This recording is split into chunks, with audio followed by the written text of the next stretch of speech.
جب اللہ پاک کسی انسان سے محبت کرتا ہے تو اس پر یہ چار نشانیاں ظاہر ہوتی ہیں۔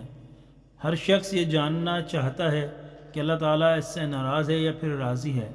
لیکن سوال تو یہ پیدا ہوتا ہے کہ انسان کو کیسے پتہ چلے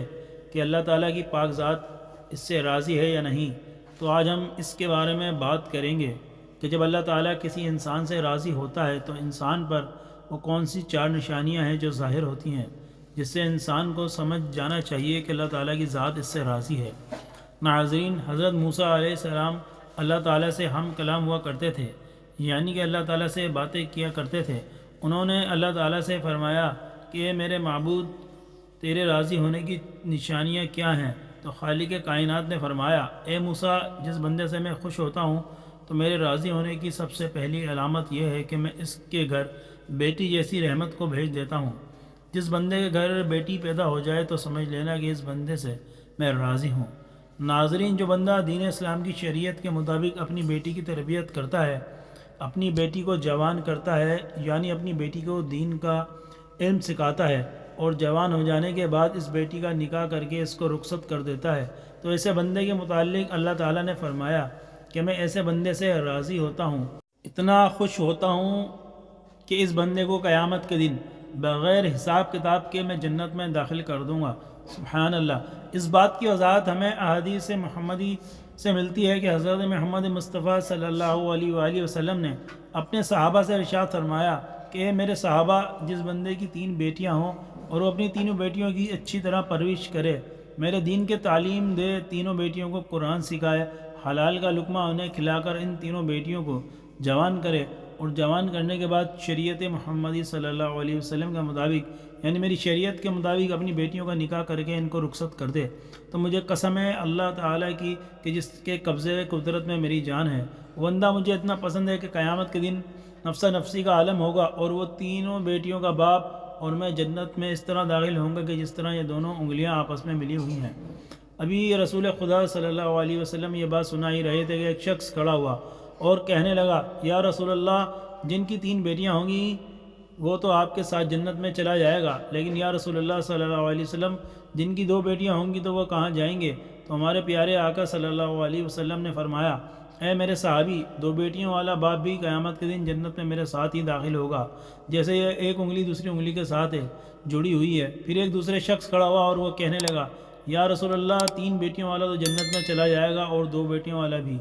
آپ کے ساتھ جنت میں چلا جائے گا، لیکن یا رسول اللہ، میری تو صرف ایک ہی بیٹی ہے، تو کیا میں آپ کے ساتھ جنت میں نہیں جا پاؤں گا؟ یا رسول اللہ صلی اللہ علیہ وسلم، اس نعمت سے میں تو محروم رہ گیا۔ تو سرور کائنات صلی اللہ علیہ وسلم نے فرمایا،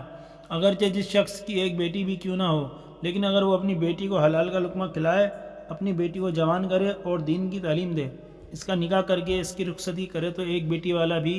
قیامت کے دن جنت میں میرے ساتھ ویسے ہی ہوگا جیسا یہ دونوں انگلیاں ایک دوسرے کے ساتھ جڑی ہوئی ہیں۔ سبحان اللہ۔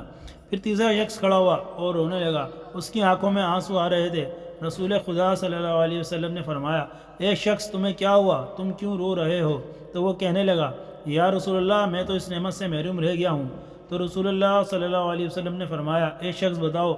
تو صحیح کیا ہوا ہے؟ تو وہ شخص کہنے لگا، یا رسول اللہ، میری تو ایک بھی بیٹی نہیں ہے، تو پھر میں کہاں جاؤں گا؟ میں تو آپ کے ساتھ جنت میں نہیں جا پاؤں گا۔ تو سرور کونین صلی اللہ علیہ وسلم نے فرمایا، اے شخص، کیا تمہاری بہن ہے؟ اس شخص نے کہا، جی ہاں یا رسول اللہ، میری ایک بہن ہے۔ تو رسول اللہ صلی اللہ علیہ وسلم نے فرمایا، اپنی بہن کے منہ میں حلال کا لقمہ ڈالو، یعنی اس کو حلال رزق کھلاؤ، اپنی بہن کی پرورش کرو، اس کو دین کی تعلیم دو، اس کو قرآن کی تعلیم دو، شریعت کے مطابق اس کا نکاح کر کے اسے رخصت کر دو، تو قسم ہے رب ذوالجلال کی، قیامت کا دن ہوگا، نفسا نفسی کا عالم ہوگا، تو اور میں جنت میں ایسے ہوں گا جیسے یہ دونوں انگلیاں ایک دوسرے کے ساتھ جڑی ہوئی ہیں۔ تو ناظرین، یہ ہے بیٹی کی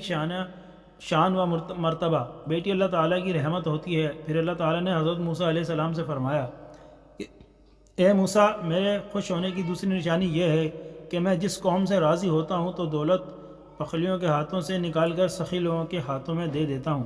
اور جب سخی لوگوں کے ہاتھوں میں پیسہ آ جاتا ہے تو پھر اس قوم میں خوشحالی، امن و سکون اور چین آ جاتا ہے۔ قوم کا ہر بندہ خوش نظر آتا ہے۔ اگر حکومت کرنے والے لوگوں میں سخی لوگ ہوں اور نیک لوگ ہوں تو سمجھ لینا کہ کہ میں اس قوم پر راضی ہوں۔ اللہ تعالیٰ نے حضرت موسیٰ علیہ السلام کو اپنے خوش ہونے کی، اپنے راضی ہونے کی تیسری نشانی یہ بتائی ہے کہ جس شخص کے ماں باپ اس سے راضی ہیں تو سمجھ جانا میں بھی اس سے راضی ہوں،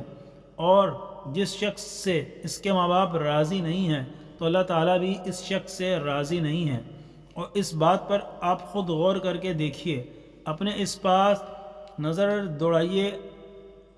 آپ کے محلے میں یا آپ کی بستی میں کوئی نہ کوئی ایک گھر ایسا ضرور ہوگا جس گھر میں اس شخص سے اس کے ماں باپ راضی ہوتے ہیں، خوش ہوتے ہیں، تو ایسا شخص ہمیشہ اپنی زندگی میں کامیابی حاصل کرتا ہے۔ اور کہیں نہ کہیں آپ کے آس پاس کوئی ایسا گھر بھی ہوگا جس میں ایسے بندے سے اس کے ماں باپ راضی نہیں ہوتے، نہ خوش ہوتے ہیں، وہ اپنے ماں باپ کی فرما برداری نہیں کرتا، تو ایسے شخص اپنی زندگی میں ہمیشہ ناکام ہی رہتا ہے، اس کے کام ہوتے ہوتے رک جاتے ہیں اور رزق میں کمی ہونے لگتی ہے۔ تو میرے عزیزو، اپنے ماں باپ کی خدمت کرو، اپنے ماں باپ کی عزت کرو، اپنے ماں باپ کو راضی کرو، ماں باپ کو خوش رکھو، ان سے دعائیں لو، ان کا حال پوچھو، ان سے محبت سے تھوڑی دیر گفتگو کرو، اور اگر تمہارے ماں باپ تم سے ناراض ہیں، ناخوش ہیں، تو انہیں راضی کرو، ان سے معافی مانگو، اور اللہ تعالیٰ جس بندے سے خوش ہوتا ہے اس بندے کو اپنے ماں باپ کی خدمت میں لگا دیتا ہے۔ آپ نے یہ سنا ہی ہوگا کہ ماں باپ راضی ہو تو خدا راضی، تو اپنے ماں باپ کی عزت کرو، ان کی فرما برداری کرو، نیک بنو۔ اللہ تعالیٰ نے حضرت موسیٰ علیہ السلام سے اپنی راضی ہونے کی اور اپنے خوش ہونے کی چوتھی نشانی یہ بتائی کہ جس بندے سے میں خوش ہوتا ہوں، جس بندے سے میں راضی ہوتا ہوں، جب سردیوں کا موسم آتا ہے، جب بہار ٹھنڈی ہوتی ہے، اور ایسے موسم میں ہر بندہ نرم گرم بستروں میں سویا ہوا ہوتا ہے اور سکون کی سانسیں لے رہا ہوتا ہے، اور جب رات کا دوسرا پہر آتا ہے تو سردی کی رات کے دوسرے پہر سردی زیادہ بڑھ جاتی ہے، تو اللہ تعالیٰ فرماتا ہے کہ جب رات کا دوسرا پہر آتا ہے تو میرا جو بندہ اس سردی میں اٹھتا ہے اور ٹھنڈے پانی سے وضو کرتا ہے، اور وہ میری عبادت میں اپنے سر کو میرے سامنے جھکاتا ہے، میری محبت میں اپنے سر کو جھکاتا ہے، ایسے شخص سے بھی میں محبت کرتا ہوں اور میں ایسے شخص سے ہمیشہ راضی رہتا ہوں۔ تو ناظرین، کچھ لوگ یہ سمجھتے ہیں کہ اللہ تعالیٰ نے جن لوگوں کو دولت سے نوازا ہے، جن لوگوں کو عزت سے نوازا ہے، جن کا بڑا کاروبار ہے، بڑی بڑی گاڑیاں ہیں، بڑا گھر ہے، تو ایسے شخص سے اللہ پاک خوش ہے، لیکن ایسا نہیں ہوتا، ہوتا بھی ہے اور نہیں بھی، کیونکہ اللہ تعالیٰ جس سے راضی ہوتا ہے اس کا امتحان لیتا ہے، اور اللہ تعالیٰ جو چاہے وہ کر سکتا ہے، اور جس سے محبت کرتا ہے اس کو آزماتا ہے۔ اور گاڑی، بنگلہ، عزت، کاروبار، پیسہ، دولت، یہ ساری چیزیں اللہ تعالیٰ کے راضی ہونے کی یا خوش ہونے کی نشانیاں نہیں ہیں۔ یہ چیزیں تو ہر وہ انسان حاصل کر سکتا ہے جو اس کے لیے دن رات محنت کرتا ہے۔ آپ حضرت ابراہیم علیہ السلام کی زندگی دیکھیے۔ حضرت ابراہیم علیہ السلام اکیلے تھے جو اللہ پر ایمان رکھتے تھے، جو بتوں کی پوجا نہیں کرتے تھے، اس لیے ان کی والدہ بھی ان کے خلاف ہو گئیں، انہیں آگ میں ڈالا گیا، ان کے لوگ ان کے خلاف ہو گئے۔ سوچو، اگر اللہ تعالیٰ ان سے اتنی محبت کرتا تھا اور ان کے ساتھ ایسے ایسے معاملے ہوئے، اللہ کی طرف سے ایسی آزمائشیں آئیں، اور حضرت ابراہیم علیہ السلام نے ہر آزمائش کو ایمان کے ساتھ، صبر کے ساتھ، اللہ تعالیٰ پر یقین کے ساتھ پورا کیا۔ اور آج ہم یہ کہتے ہیں کہ جس شخص کے پاس اچھا کاروبار ہے، دولت ہے، بڑی گاڑیاں ہیں، بڑے بنگلے ہیں، بڑی زمینیں ہیں، جائیدادیں ہیں، اللہ تعالیٰ صرف اس سے محبت کرتا ہے، ایسا نہیں ہے۔ بلکہ اگر آپ صحیح سلامت ہیں، آپ کا جسم صحیح سلامت ہے، آپ کا گھر صحیح سلامت ہے، آپ کے گھر میں رہنے والے صحیح سلامت ہیں، آپ کے ماں باپ صحیح سلامت ہیں، آپ کو اولاد جیسی نعمت سے نوازا ہے، اللہ تعالیٰ نے آپ تھوڑا ہی کماتے ہو لیکن حلال کماتے ہو تو بھی اللہ تعالیٰ آپ سے راضی ہوتا ہے، خوش ہوتا ہے۔ یہ بھی اللہ تعالیٰ کی نعمتیں ہی ہیں جو اللہ تعالیٰ نے آپ سے راضی ہو کر آپ کو دی ہیں۔ ضروری نہیں کہ اللہ تعالیٰ جس شخص سے راضی ہو اسے دولت دے، اسے گاڑی دے، بنگلہ دے، دنیا کی عیش و آرام دے۔ اللہ تعالیٰ ہر شخص کو ہر طرح سے آزماتا ہے۔ اللہ تعالیٰ نے اپنے نبیوں کو آزمایا تو ہم تو اس کے بندے ہیں۔ حضرت ایوب علیہ السلام کو اللہ تعالیٰ نے بہت ساری دولت دی تھی، لیکن آخر میں اللہ تعالیٰ نے ان سے وہ دولت واپس لے کر ان کا امتحان لیا۔ حضرت یوسف علیہ السلام کو غلام بنا کر زندان میں ڈالا گیا، اللہ تعالیٰ نے انہیں وہاں سے نکال کر مصر کا بادشاہ بنا دیا۔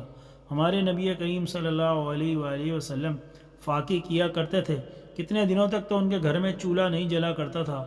رسول اللہ کے نواسے حضرت امام حسین رضی اللہ تعالیٰ عنہ سے کتنی بڑی قربانی لی۔ تو اللہ تعالیٰ ہر شخص کو الگ الگ طرح سے آزماتا ہے، الگ الگ جیسے آزماتا ہے، کسی کو دولت دے کر آزماتا ہے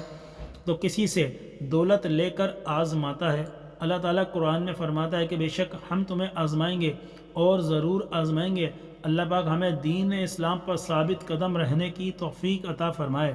اور ہمیں نیکوکاروں میں شامل کرے۔ ناظرین، کمنٹ باکس میں اللہ تعالیٰ کے 99 ناموں میں سے ایک نام ضرور ٹائپ کریں۔ اللہ